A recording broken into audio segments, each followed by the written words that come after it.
प्रमोद बर'आ जारिमिनखौ मिन्थिया नामा? आइजोनि हेंथायै प्रमोदा मावगासिनो दङ। बुजिया नामा बियो मा जिनिस? बुजिया नामा बियो जारिमिना मा बुस्थु? दिनै बिथाङा सोरनिबा सोरजिखानाय बुस्थुखौ मारै गियाल'आ आखाइ दांनो हाखो? गावनि बिफानि सोरजिखौ माबोरै बोखारखो? प्रमोद बर', हिमन्त बिश्व शर्माया सोर? बिफाखौ गावनि बिफानि सोरजिखौ बियो दिनै बोरै बोखारनो हाखो? Who is Pramod Bodo'? Who is Himanta Biswa Sharma? How dare that he remove the civil hospital, RNB civil hospital? Pramod बर'जों लोगोसे इउपिपिएलनि साफ्रोमबो दैदेनगिरिफोरनिसिम गर्जन मोसाहारिनि गोख्रों सांग्रांथि।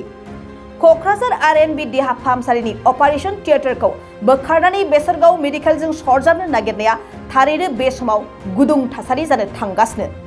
थांनाय साननिफ्राय लानानै दिनैबो बेनि सायाव गोख्रों हेंथा खालामदों क'क्राझार सहरनि थागिबिफोरा। गोबां सुबुं थुबुर जानानै बे थांखिनि सायाव गोख्रों होसिख्रावदों। थारैनो बे समाव बिटिआरनि गाहाय प्रमोद बर'आ मा थांखि लागोन बेखौ समाजो खिन्थासिगोन। आसामनि मुख्यमन्त्री हिमन्त बिश्व शर्मानि बिथोन मथे क'क्राझारनि डिसि दाङ'रियानिया मैयासो मोनसे गावनि प्रेस मिटआव होनदों जे सीएमनि एडभाइस मथे नैबे आरएनबी सिभिल हस्पिटाल क'क्राझार बिखानि मोनसे एंगार हायै अंग, जायखौ जोंनि आजै आजौमोननि समाव रुपनाथ ब्रह्ममोननि समाव सोरजिनाय बे मोनसे सोरजि। बे क'क्राझाराव जेबो गैयामोन, मोनसेल' सिनाखि दंमोन, बेनो आरएनबी सिभिल हस्पिटाल। बेखौ बोखारनाया लाहार फाहार जाबाय। किन्तु प्रमोद बर' बिथाङा मैया दाखालि मोनसे खोथाखौ बे थास्लिमनानै बुंदों जे जोङो मेडिकेल कलेजखौ खुलिनो हायाखै, खोब दोरखार बेखौ खुलिनो थाखाय जोङो बे आरएनबी सिभिल हस्पिटालनि माखासे बुस्थुफोरखौ लांनानै थांगोन, किन्तु जोङो बेनि वेलबिं माने बेनि मोजां थासारिखौ जोङो फोजोबनाय नङा होनदों। किन्तु डिसि बिथाङा बुंदों जे जोङो दिनै गाबोननि गेजेराव गोबांखौनो शिफ्टिं खालामसिगोन आरो उइथिन ए फिउ मान्थ्स होनदों। मास मोननै मोनथामनि गेजेरावनो, दान मोननै मोनथामनि गेजेरावनो बेखौ साफा फोजोबगोन धंस'। बे डिसिनि खोथा, सीएमनि खोथा मथे। आरो बर' रायजो राजाफ्रा बेखौबो मिथिनाया मोजां, जा जन एन टि खाटारा बे मोनसे बाथ्राखौ बुंदों, डिसिया मोनसे जिल्लानि डिसिया सोरबा प्रमोद बर', सोरबा सीएम, सोरबा इएमनि खुनु खोथा खोनासङा। बियो directly answerable to CM of particular state. दा बेखौ बुङोब्ला प्रमोदा बाहाय ओरैनो जेबो गैया, बियो बेनि गेजेराव दालाल खालामनोसो नागिरदों। बे जेबो मोनथिया, सीएमआ जेखौ बिथोन होदों डिसिया बेखौनो मावनो नागिरदों। बे डिसिखौ दा मावबो होननो हाया, सीएमनि फारसेबो नों मानो बेखौ खालामगोन होननानै बे सोंनो हाया। बे जोंनि थासारि। दानिया फैदो रायजोफोर, बे आरएनबी सिभिल हस्पिटाला मा बुस्थु क'क्राझारावहाय? बे आरएनबी सिभिल हस्पिटाला बर'नि जारिमिनजों सोमोन्दो गोनां मोनसे हस्पिटाल। रुपनाथ ब्रह्मआ जाहैबाय बर'नि सबसे गिबिसिन एमएलए आरो केबिनेट मन्त्रि। बेखायनो बै समाव रुपनाथ ब्रह्मखौ बोराय बैसोआव मन्त्रि बोराय होननानैबो बुङो। दानिया मोनसे बाथ्राखौ प्रमोद बर' बिथाङा बा इउपिपिएलनि दैदेनगिरि बिथांमोना सानखोना सानदिया, मोनसे समाज, मोनसे सिभिलाइजेसना थांनानै थानोब्ला मोनथाम बेसिक बुस्थुआ नेसेसारि। बेनो जाहैबाय नाम्बार वानाव हेल्थ केयाराव हस्पिटाला गोग्लैयो। 2 नाम्बाराव जाहैबाय इडुकेसन, फरायनाय जोंनि गथ' गथाया फरायो जेराव। 3 नाम्बारा जाहैबाय सिकिउरिटि, थारमाने बे ओनसोलाव थानाखौ नांगौ। दा बे क'क्राझार ओनसोलाव जेब्लानाखि सिभिल हस्पिटाल दङ, जेब्लानाखि higher secondary girls school Kokrajhar govt college दङ, जेब्लानाखि क'क्राझाराव थाना जाबाय, अब्लासो बे मोनसे समाजनि आब्रुथि गोनां मोनसे civilisation. It is a kind of very old बड' ट्राइबेल एन्ड अल दा कमिउनिटि डुवेलिं सिभिलाइजेसन। दा बे सिभिलाइजेसननि हेंथायै प्रमोदा मावगासिनो दङ। बुजिया नामा बियो मा जिनिस? बुजिया नामा बियो जारिमिना मा बुस्थु? दिनै बिथाङा सोरनिबा सोरजिखानाय बुस्थुखौ मारै गियाल'आ आखाइ दांनो हाखो? बिफाखौ गावनि बिफानि सोरजिखौ बियो दिनै बोरै बोखारनो हाखो? गावनि बिबौनि सोरजिखौ बियो बोरै बोखारनो हाखो? गुरुदेब कालिचरन ब्रह्मखौ बे सानसे समाव होनसिगोन नामा जे बियो बर'नि मोनसे गोरोन्थि मावदों, बेखौ जोङो दोना? रुपनाथ ब्रह्मखौ बियो होनगोन नामा जे रुपनाथ ब्रह्मआ बर'नि हेंथामोन, जोङो बेनि नमुना नाम निशाना दोना? बेबायदि बाथ्रा नङा। रुपनाथ ब्रह्मआ बै समाव बर', ट्राइबेल, गार', राभा गासै ट्राइबेलखौ रिप्रेजेन्ट खालामनाय सासे व्यक्ति। बे समाव जोमैया दाखा जोंनि मानसिया लेखाबो रोङा, फराबो रोङा, बेल गाननो रोङा, बेल गानबा जुथा गैया, जुथा गानबा बेल गैया।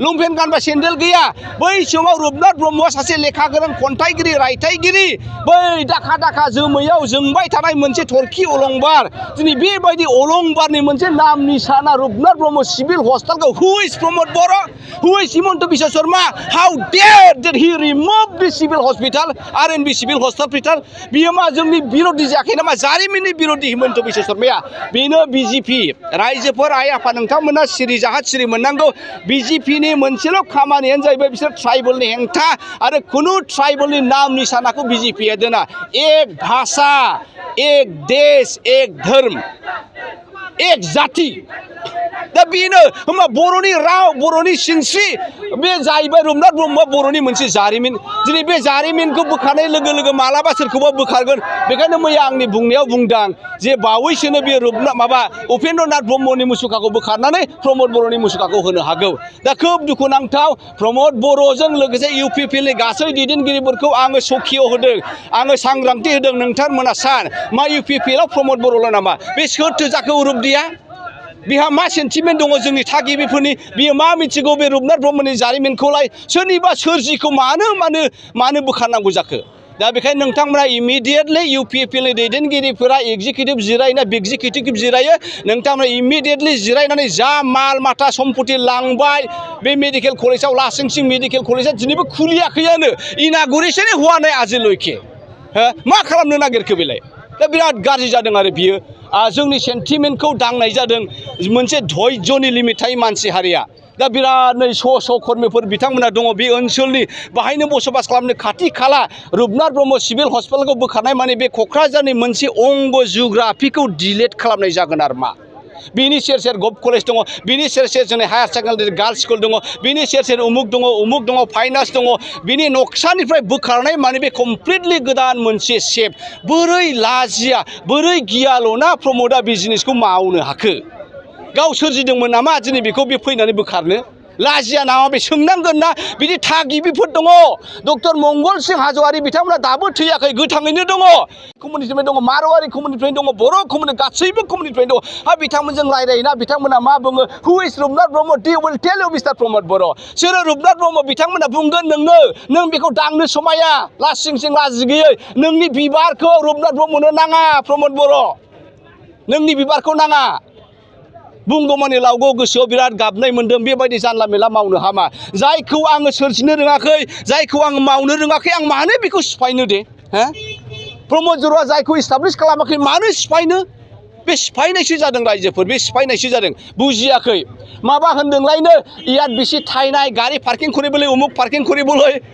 এইটো কথাই নহয় बेबायदि नङा बरपेटायाव थां मेडिकेल कलेज दङ सिभिल हस्पिटाल दङ तेजपुराव थां मेडिकेल कलेज दङ हस्पिटाल दङ नलबारियाव थाङो गासैबो आसामनि मोनफ्रोमबो जायगायाव गुवाहाटीयाव हिसाब सारा सिभिल हस्पिटाल दङ हिसाब सारा हस्पिटाल दङ थेवब्लाबो पार्किंआ मोजां जाया पार्किंनि जायगा गैया उमुक गैया होननानै मोनसे सिभिल हस्पिटालखौ सिफायनो रावबो साहस जायाखै दिनै हिमन्त बिश्व शर्माया बे बर'फोरनि एगेन्स्ट नालाय ट्राइबेलफोरनि एगेन्स्ट नालाय क'क्राझारखौ बिसोरो मोजां खालामनो गोसो गैया क'क्राझारखौ मोनसे टेररिस्ट हाब गुन्दाफोरनि हाब हदाय माने क'क्राझाराव बुलाय सोलाय अरलायनाय जानांगौ आरो मा बेनो बिसोरो बेनिखायनो बिथांमोना क'क्राझाराव प्रथम RNB सिभिल हस्पिटालखौ बोखारजेनबाय आरो मालाबा गभ कलेजखौबो बोखारनो हागौ ओइ जाम्बाफोर आङो नोंसोरनो इउनिभार्सिटि होसिगोन क'क्राझार गभर्नमेन्ट कलेजखौ एयारपर्टआ उठाय दियक बिनि उनाव बिसोर मा खालामगोन BJPनि अफिस खालामगोन बिनि उनाव बिसोर मा खालामगोन RSSनि अफिस खालामगोन बिनि उनाव मा खालामगोन आरो गोबां खालामगोन बेनो दिनैनि जारिमिना खोब दुखुनांथाव खुलुमबाय रायजो राजाफोर गोसो गुदुं गलादारफोरनि थाखाय मोनसे मोजां खौरां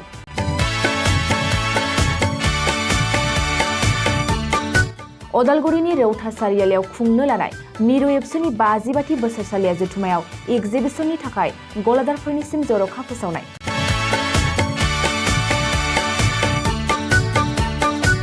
फैगौ 2023 मायथाइनि 26, 27, 28 आरो 29 जानुवारियाव खुंनो लानाय मिरु एबसुनि बोसोरसालिया जथुमायावनो बायदि रोखोमनि मुवा बेसादफोरखौ दिन्थिफुंगोन एग्जिबिशन बे एग्जिबिशनावनो आबादारि हेन्डलुम टेक्सटाइल फिचारि आरो हारिमु बायदि बायदि आयदाफोरखौ दिन्थिफुंनो थांखि लादों बानजाय आफादा बेनिखायनो गोसो गुदुं सुबुं एबा गलादारफोरा एक्जिबिशनाव गला होफैनो हागोन आरो गला होनायनि सोमोन्दै आबुं बाथ्राखौ मिथिनोब्ला नैबे मबाइल नम्बर 9365245137 आव थोंजों सुलाद लानो हागोन।